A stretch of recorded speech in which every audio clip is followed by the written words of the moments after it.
Okay, so before we begin to use the program, we must be familiar with something called chessboard notation. Now, chessboard notation is a way to call each and every one of these 64 individual squares on a chessboard. For example, this square here has a name, and so does this square, and so does this square. And this square in particular here, its name is A1. This is because along the x-axis, it is in the column of A, but is also on the first row, and it is also labeled here along the bottom squares and along the squares on the side here. So if we followed the chessboard notation, we can say that this square is A1. Same thing with a random square that I choose out, like here, for example. It's on the column of F. I don't know which square I chose out, actually. I just forgot, but let's say it's this one. It's on the column of F, and it is on the fourth row. Therefore, this square is called F4. So this concept is very important to know because in our program, we have to communicate which squares we want our pieces to move, as well as which specific squares our pieces are on if there are multiple amounts of the same piece. So let's go to the program.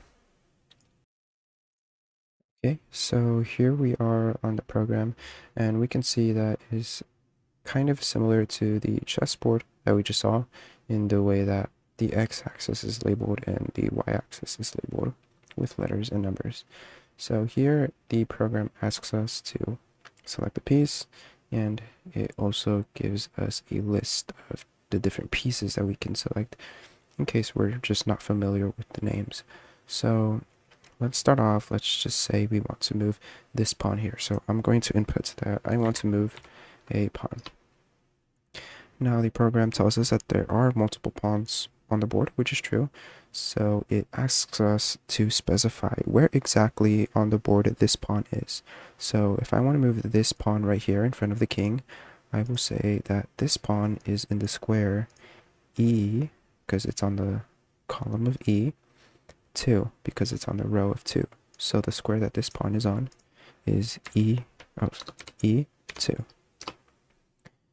Now, once we have inputted that, we will see over here that says pawn selected, and the program will also show us the two legal moves that this pawn is able to make.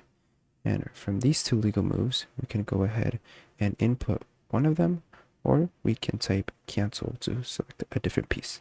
So I'm going to go ahead and say that I want to move this pawn to this legal move square here, which is E4. As we can see, again, it's on the E column, but it is on the fourth row. So I want to move it to E4.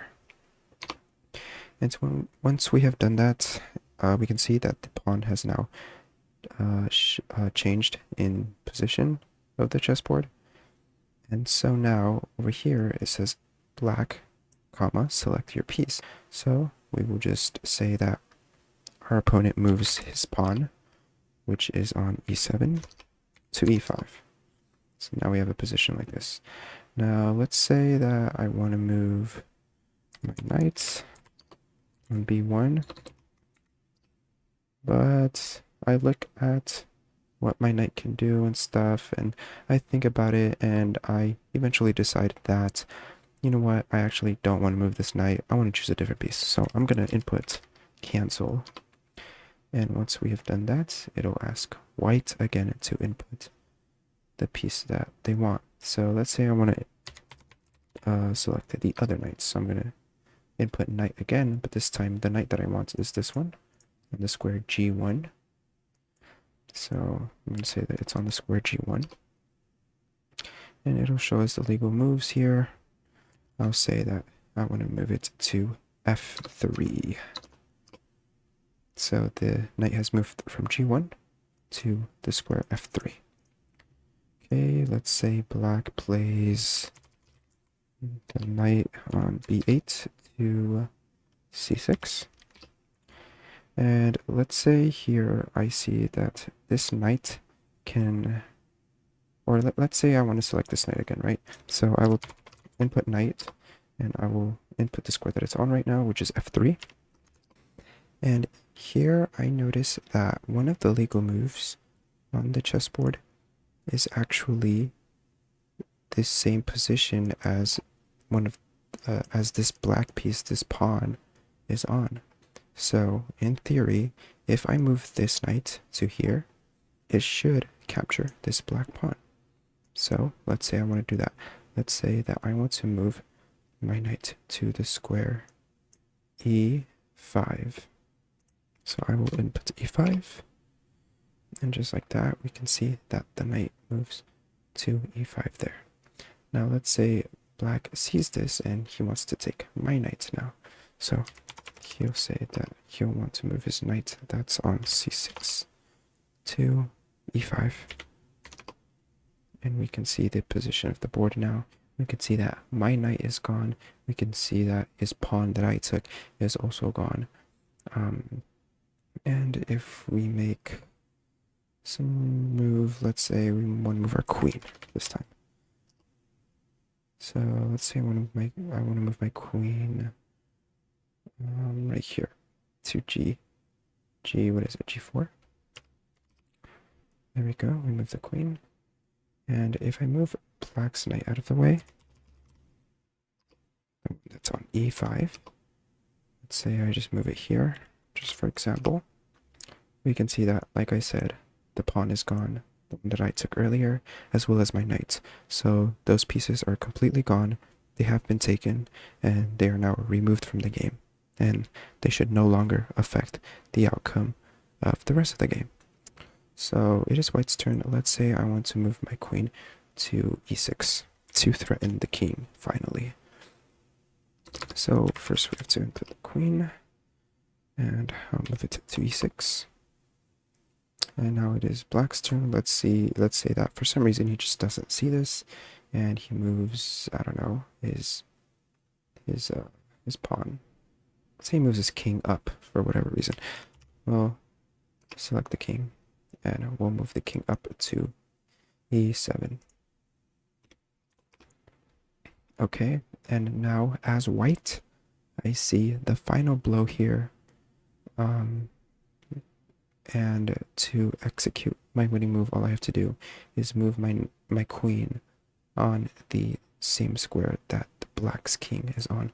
So I will select my queen, and I will move it on the same square here, which is e7. So I will input e7, and we can see that the program tells us that the game has ended and that white is victorious. Now, this program also very much takes into account a lot of typos. So if we start the program here, and we'll just rerun it, and if we, let's just say we want to select the pawn, right? We don't exactly have to type it a certain way.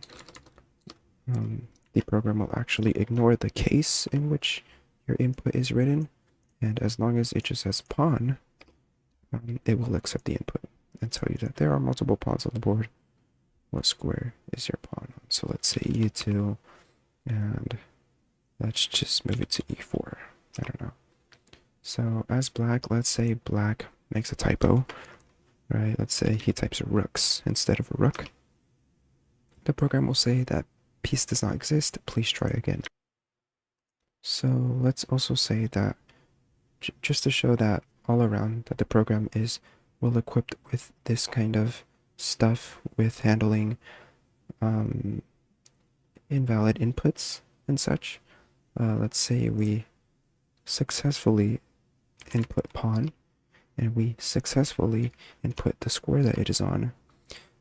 And once it shows our legal moves, even then, if we type gibberish or whatever, it'll still tell us that that's not a legal move marked with an X, and it'll ask us to try again to try and input one of these two legal moves. And even if it is a proper square, like let's say b5, right? Let's input b5. Still, it is not a legal move that's marked with an X because the pawn can't actually move there. So it won't let us move on until we either input e3, e4, or cancel. So the program will let us move on after we have done that. Now, one extremely useful aspect of this program when it comes to chess learning is that if we come over here to the file directory, we can see that we have a bunch of .java files, but there is a singular .txt file called chess game history. And if we go ahead and try to look at this file, we will actually find well, it's blank right now, but this txt file actually records the moves that you have made in the game entirely. So, if we go ahead and just make some moves, let's say we move the pawn that's on e2 to e4, after a while, it'll write that move that white has made. They move the piece that's on e2 to e4. And same thing with black. If we move their pawn that's on e7 to e5, shortly after, we'll see that that exact move will be written down on the .txt file. And it'll just continue writing and writing until the game eventually ends. As you can see, I kind of made an error here. It asked me to select a piece, and it asked me what square it was on. I said that my knight was on f3, but there is no knight on f3, so now it's making me select a piece again. So if I correct this, and then, oh, I made an error again. I thought it was on f1, but it's actually on g1. So if I correct this, and move it to the proper square, you can see that again. It just keeps writing.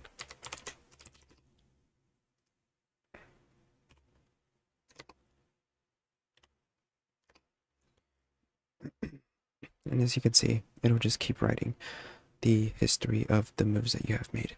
And having a record of the moves made during a game, in my opinion, is really useful when it comes to learning how to play chess.